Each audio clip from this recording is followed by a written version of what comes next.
Hello guys, welcome back to my YouTube channel. তো আবারও একটা মিনি ব্লগ নিয়ে আমি চলে এসেছি। তো দিনটা ছিল 7ই মে, ইডেনের লাস্ট ম্যাচ ছিল সিএসকের। তো মানে সিএসকে কলকাতার লাস্ট ম্যাচই ছিল ইডেনে। তো আমি গেছিলাম ওটা দেখতে। আমার এক্সপিরিয়েন্স তো খুবই ভালো ছিল। আর আমি একটা সিএসকে সাপোর্টার, হ্যাঁ সিএসকে সাপোর্টার ঠিক নয়, ধোনি সাপোর্টার।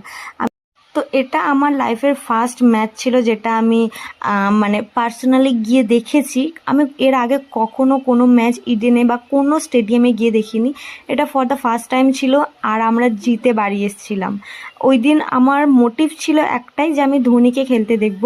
আর হ্যাঁ, খেলেছিল, লাস্ট ছক্কা মেরেই খেলাটা শেষ করেছিল।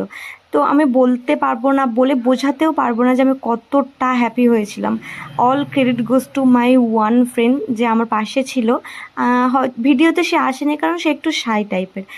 আমি কখনো ভাবতেও পারিনি যে আমি গিয়ে দেখবো ধোনিকে সামনে থেকে। আমি হয়তো অনেকটা দূরে ছিলাম, বাট স্টিল ওই যে অনুভূতিটা আমি কখনো ভুলতে পারবো না, কখনো না। সেই ধ্বনি নামা, সেই শাউট, সেই সব কিছু, সেই ব্যাটে লাগা সেই ছক্কার আওয়াজ আমি কখনো ভুলতে পারবো না। এটা আমার লাইফের বেস্ট ছিল, best decision ever I made. আমার কাছে এই খেলা দেখতে যাওয়াটার থেকে ইম্পর্টেন্ট ধোনিকে দেখা ছিল। তো তারপরে আমরা জিতে গেছিলাম অ্যাজ ইউজুয়াল, সবাইকে হারিয়ে আমরা জিতে গেছিলাম। তো তারপরে আমাদের বেরোতে বেরোতে 12টা বেজে গেছে।